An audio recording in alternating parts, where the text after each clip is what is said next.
आप सभी पत्रकार मित्रों, सोशल मीडिया सभी को हार्दिक अभिनंदन करता हूं, स्वागत करता हूं और जोहार करता हूं। आज इस प्रेस वार्ता में 73% आरक्षण को लेकर के आज यहाँ बैठे हैं कि राज्य में, झारखंड राज्य में SC, ST, OBC को 73% आरक्षण का लाभ मिले। आरक्षण कोई आर्थिक सुधार या गरीबी उन्मूलन की योजना नहीं, बल्कि देश और राज्य में समानुपातिक प्रतिनिधित्व या हिस्सेदारी का एक संवैधानिक व्यवस्था है और इस व्यवस्था को संपूर्ण रूप से लागू कराना चाहते हैं। पार्टी लंबे समय से इस विषय में काफ़ी संवेदनशील है और संघर्षशील है। राज्य में जो मौजूदा आरक्षण का नीति जो लागू है, उसमें SC को 10%, ST को 26% और OBC को 14% जो लाभ मिल रहा, इसको बढ़ा के SC को 14%, ST को 32% और OBC को 27% करने का हमारा संकल्प है, क्योंकि इस राज्य में पिछड़ों का आबादी 51% है और इसलिए पार्टी का मांग है कि जिसकी जितनी आबादी उसकी उतनी हिस्सेदारी मिलनी चाहिए। आरक्षण हमारा केवल चुनावी एजेंडा नहीं है, बल्कि सामाजिक न्याय का विचारधारा है और हम चाहते हैं इस राज्य के निर्माण में सभी का योगदान रहा है। इस राज्य को प्रतिनिधित्व करने का सबको समान अवसर मिलना चाहिए और इसलिए सरकार ने भी, तत्कालीन सरकार अर्जुन मुंडा जी के सरकार ने भी इस दिशा में पहल किया था। मुंडा जी के नेतृत्व में मंत्रिमंडलीय उप समिति का गठन किया था, जिसमें झारखंड राज्य के पूर्व उप मुख्यमंत्री और आजसू पार्टी के केंद्रीय अध्यक्ष आदरणीय सुदेश कुमार महतो जी भी इस मंत्रिमंडलीय उप समिति में शामिल थे और उन्होंने भी इसमें काफ़ी सुझाव दिया था। बाद में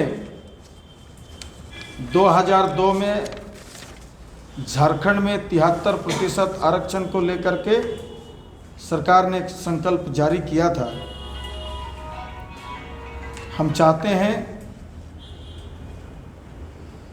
ये संकल्प संपूर्ण रूप से लागू हो, क्योंकि भारत के कई राज्य में, तमिलनाडु, केरल, हरियाणा, हिमाचल प्रदेश, आंध्र प्रदेश, बिहार समेत कई राज्यों में पिछड़ों को 30 से 50% तक का आरक्षण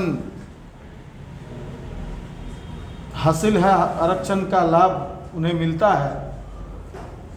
जब हम बिहार में एक साथ थे तो उस समय पिछड़ों को 27% आरक्षण मिलता था। आज भी बिहार में पिछड़ों को 27% आरक्षण मिलता है। लेकिन जब हम बिहार से अलग हुए जब झारखंड में अलग से रहने लगे तो यहाँ के पिछड़ों को 14% आरक्षण का लाभ मिल रहा।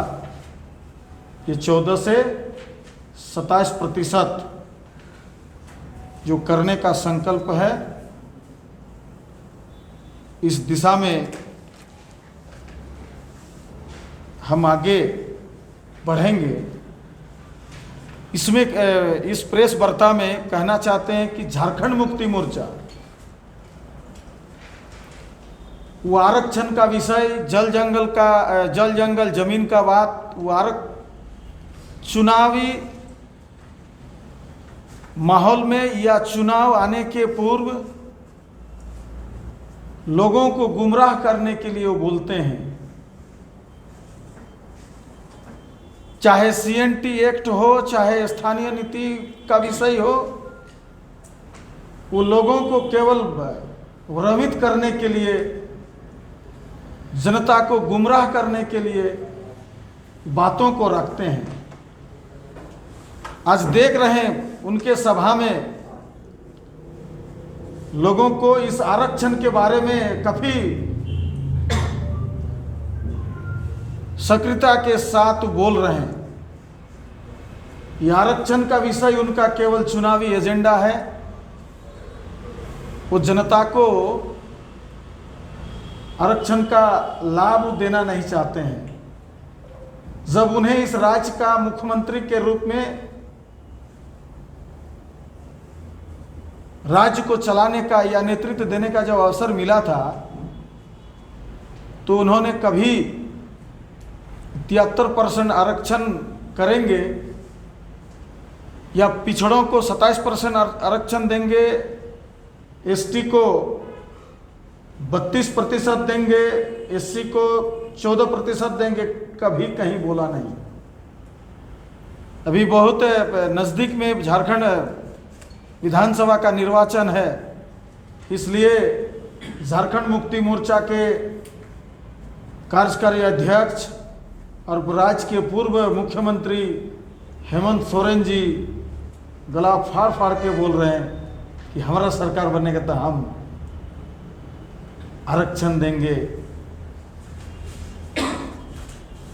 वो इसके पहले कभी नहीं बोले। जल जंगल जमीन की बात करते हैं, स्थानीय नीति की बात करते हैं। इस दिशा में वो कभी सकारात्मक रूप से पहल नहीं किया है। अगर पहल किए होते तो दोनों बाप बेटा 839 दिन इस राज्य में मुख्यमंत्री के रूप में रहने का उनको मौका मिला था। उस 839 कार्य दिवस में कभी इस दिशा में किया नहीं।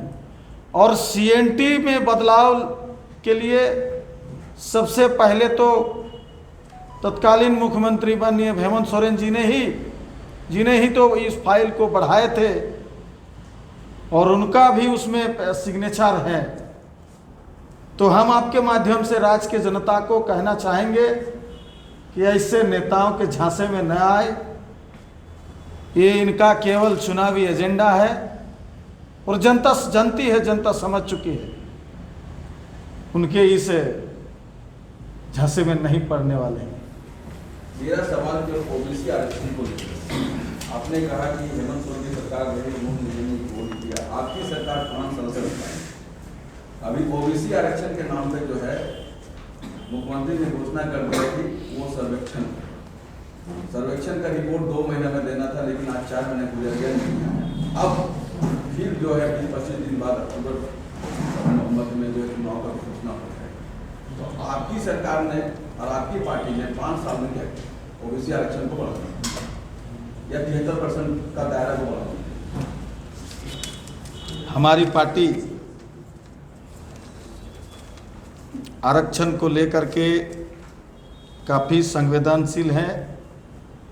पिछड़ों के प्रति तो है ही, साथ ही साथ एसटी एससी के प्रति भी काफ़ी संवेदनशील है।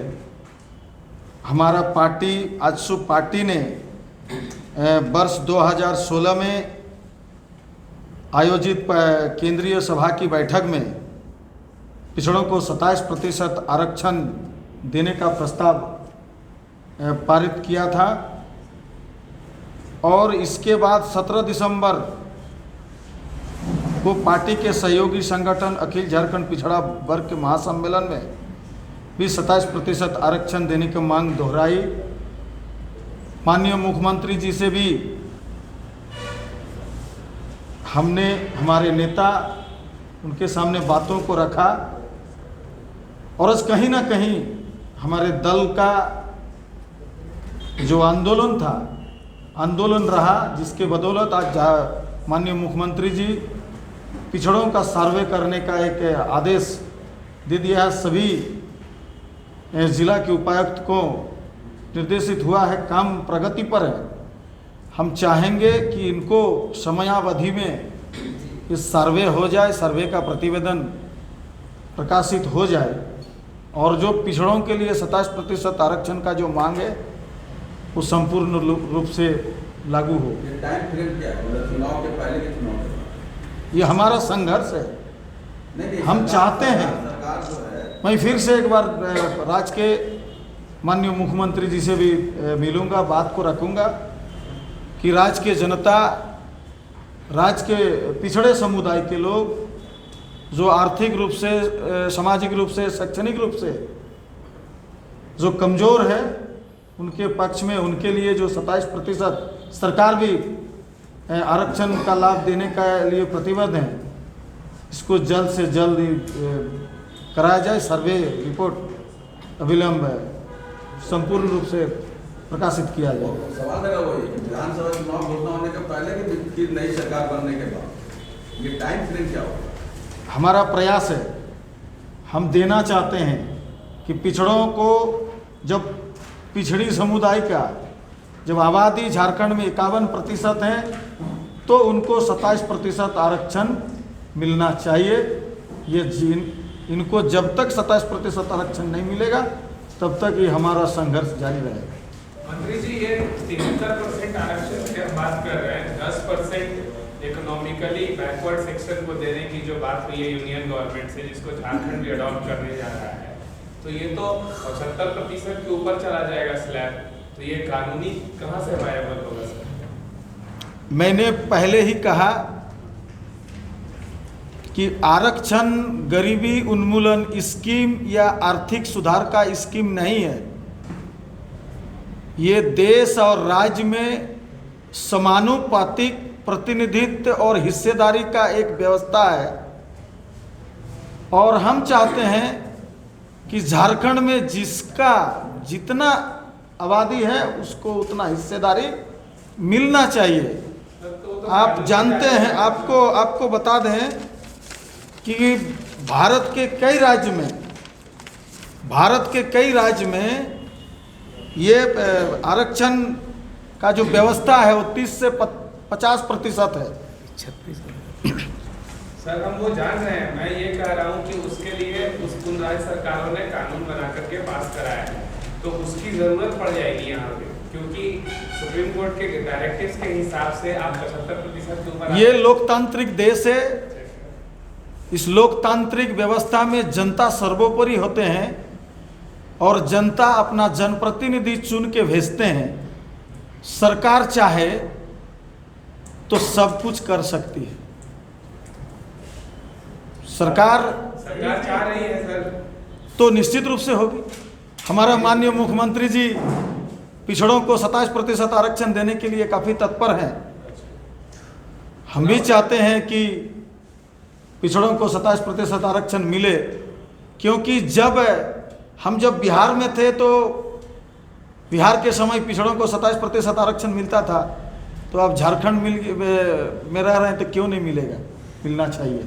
मंत्री जी, मंत्री जी, कल लीडर ऑफ अपोजिशन नहीं पहुंचे विधानसभा के उद्घाटन के मौके पर, और आज विशेष सत्र के दौरान नहीं पहुंचे, उन्होंने कहा कि आमंत्रण नहीं था। देखिए, इस विषय को लेकर के संसदीय कार्य मंत्री माननीय नीलकंठ मुंडा जी सदन को बताने का काम किए हैं कि मैंने व्यक्तिगत रूप से उनसे संपर्क करने का प्रयास किए हैं।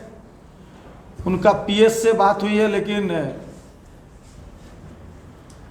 वो बात नहीं किया। उनको बोला गया था कि जैसे ही घर पहुंचेंगे वो फ़ोन करेंगे तो उनको निमंत्रण देंगे। सरकार के तरफ से उनको निमंत्रण का सूचना निश्चित रूप से पहुंचाया गया था, लेकिन वो सदन में नहीं पहुंचा है, वो उनका निजी विषय हो सकता है। लेकिन मेरा कहना है सदन में पक्ष और विपक्ष दोनों का भूमिका महत्वपूर्ण होता है। राजनीति में प्रतिस्पर्धा होते रहता है, लेकिन सदन के भीतर हो चाहे बाहर हो, नेता को मर्यादाओं को ख्याल रखना चाहिए और सदन पक्ष और विपक्ष के दोनों के आपसी सहयोग से चलता है।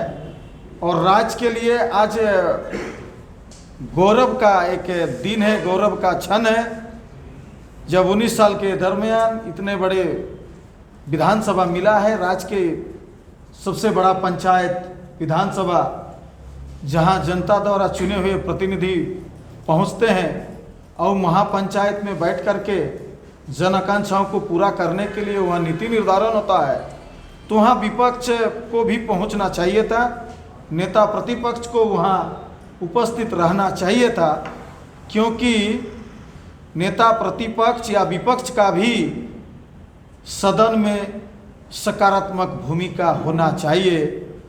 लेकिन आज अपना चरित्र को उजागर कर दिया है। मैंने शुरू से देखा हूँ 10 साल के राजनीतिक कार्यकाल में झारखंड मुक्ति मोर्चा नकारात्मक राजनीति ही किया है और वो लोगों को भ्रमित करने का ही नेतृत्व किया है।